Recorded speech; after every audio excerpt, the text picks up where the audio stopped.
communication media. Before explaining the communication media, I would like to explain you about internet related topics. Network.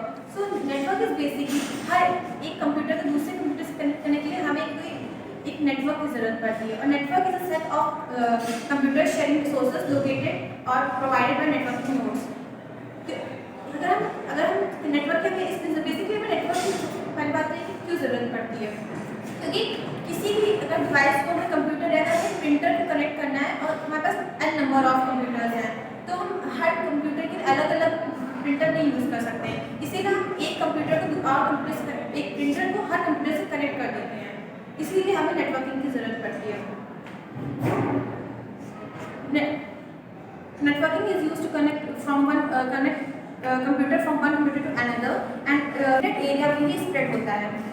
Internet जो होता है मेरा second topic internet and internet जो होता है वो एक अनलिमिटेड एरिया में स्प्रेड होता है.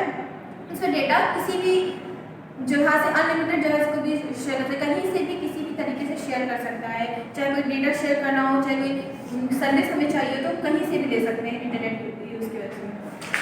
इंटरनेट उसके बाद है इंटरनेट. इंटरनेट जो होता है इंटरनेट का ही सब डोमेन होता है और ये एक स्मॉलर वर्जन ऑफ इंटरनेट होता है, बट ये एक ऑथोराइज्ड पर्सन ही इसको यूज़ कर सकता है. जैसे किसी ऑर्गेनाइजेशन है तो एम्प्लॉय है तो वो एक वही इंटरनेट को यूज़ कर सकता है.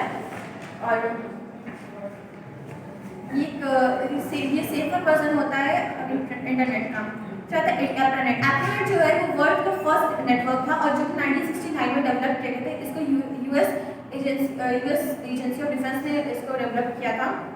इसको बेसिकली इसलिए डेवलप किया गया था कि जैसे अगर कोई डिफेंस एजेंसी है तो एक एजेंसी से दूसरी एजेंसी में हमें पहले जो होता था कि नेटवर्क कोई नहीं था तो अगर हमें कोई भी इन्फॉर्मेशन सेंड करनी होती थी, कोई भी सिक्योर इन्फॉर्मेशन सेंड करनी होती थी तो हम या तो कोई लेटर के थ्रू करते थे या तो किसी और थ्रू करते थे. बट क्योंकि वो सिक्योर नहीं होता था और काफ़ी टाइम टेकिंग भी होता था, इसीलिए उन्होंने एक नया नेटवर्क डेवलप किया जिसे एप्रानेट कहा गया.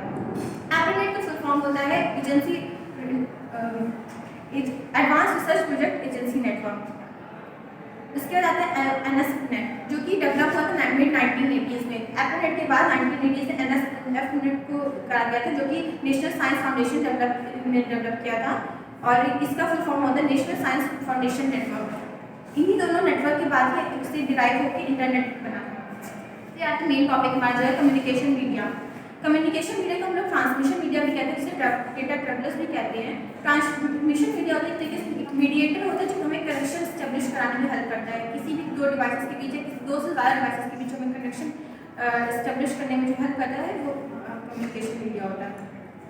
Communication media is a total path through which data goes from sender to receiver. All the physical channels and cable जो भी डेटा हमें एक पॉइंट से दूसरे पॉइंट पे हेल्प करते हैं सेंड या रिसीव करने में वो ट्रांसमिशन मीडिया कहलाता है. Transmission media basically two types का होता है और ये इसमें कोई फिक्स डायरेक्शन होती है, स्पेसिफिक डायरेक्शन में ही इसमें जो भी हमारे सिग्नल्स होते हैं ट्रेवल करते हैं. पर जो अनगाइडेड मीडिया होता है जो वायरलेस होता है वो उसमें कोई स्पेसिफिक डायरेक्शन होती है, किसी भी डायरेक्शन में हमारे जो सिग्नल्स होते हैं ट्रेवल कर सकते हैं. और guided media basically three types के होते हैं cable, coaxial cable and optical fibre. और जो अनगाइडेड मीडिया होते हैं वो भी केबल हमारा दो केबल की हेल्प से बना होता है जो कि कुछ ऐसे होते हैं. तो इसका मेन से पता चला कि दो केबल होते हैं वो ट्विस्ट होते हैं आपस में.